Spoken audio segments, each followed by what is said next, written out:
যুবদলের কর্মী সম্মেলনে আজকে মুন্সিগঞ্জ ১ আসনে মাটি ও মানুষের নেতা যার প্রশংসা দিনকে দিন ঘন্টাকে ঘন্টা মাসকে মাস শুনে আপনারা বলে যান, তার প্রশংসা শেষ হবে না। সেই ব্যক্তি আপনার আমার চোখের মনে জনাব শেখ মোহাম্মদ আব্দুল্লাহ সাহেব কিছুক্ষণের মধ্যে আমাদের মঞ্চে উপস্থিত হতে যাচ্ছেন। আমরা রাজনগর ইউনিয়নের যুবদলের সমস্ত নেতা কর্মীর পক্ষ থেকে লাল গোলাপের শুভেচ্ছা সবাইকে।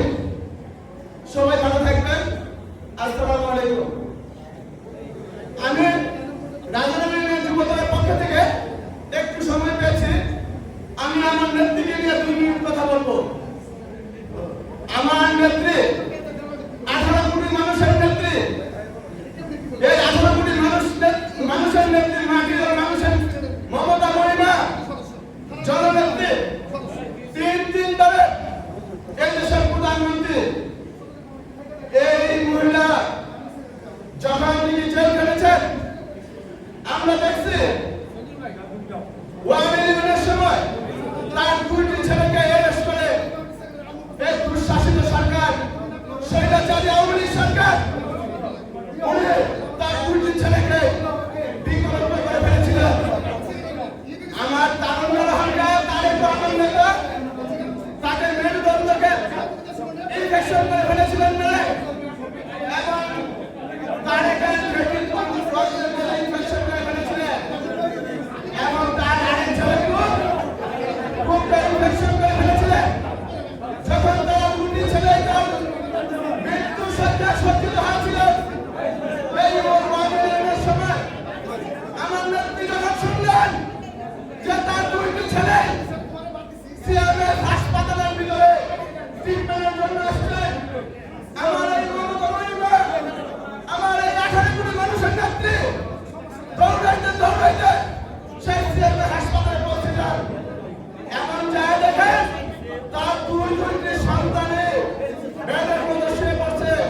কেউ মাকে দেখে উঠতে পারে নাই, কেউ মাকে দেখে বিস্তারিত লড়তে পারে নাই। যায় দেখে যখন আমার নেত্রী যখন তারেক জিয়া রহমানের ঘরে গেরিলা তার বুকের মধ্যে নিয়েছিল, তখন গেরিলা আমার নেত্রী জননেত্রী